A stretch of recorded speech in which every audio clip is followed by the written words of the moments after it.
The tip of the tongue kind of curls up and doesn't touch the back of the bottom teeth. Is it another way to produce a long ooh sound? So what the tip of your tongue does for most sounds does not matter. It does not matter. Okay. Does not matter. For example, so I can anchor my tongue right here. Okay. I can anchor it right there and I can pronounce pretty much every single vowel sound. E, E, O, ooh. My tongue is right there. It's not moving. Ooh, oh.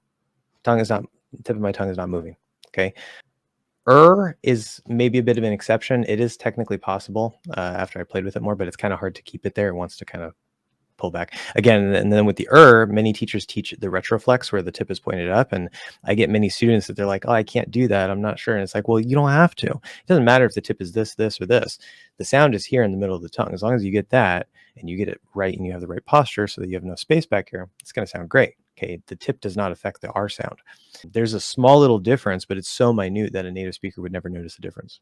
So many times you can ignore the tip of the tongue when it comes to vowel sounds. Now, on the other end of that, say eh. So I can anchor my tip here and say eh. I can have it up like this. Eh. I can have it more like this. Eh. You got to find where the sound actually is.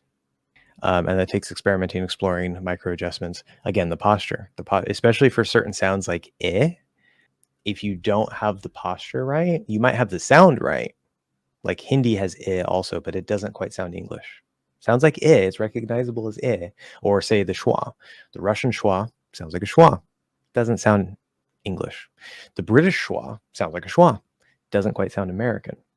The posture has a big effect on the quality of some sounds. For other sounds like E, it's not going to make too big of a difference because even between languages with varying different postures, the E already sounds very close anyway.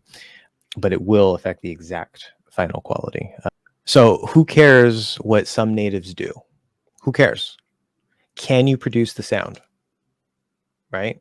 If lifting the tip of your tongue or not touching the back of the bottom teeth give you the right result, or if not curling the tongue or not or touching the bottom of the teeth or whatever it is you're doing, can you produce the ooh sound and make it sound good?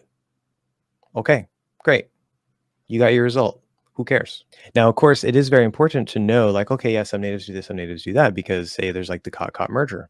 Not all speakers of American English use the cot merger, although more and more so that is becoming the standard slowly over time. But regardless, if you use the cot merger or you don't, you're still generally going to sound neutral. So one of the English hacks that I give you is just use the cot merger, make your life easier. You just have one sound.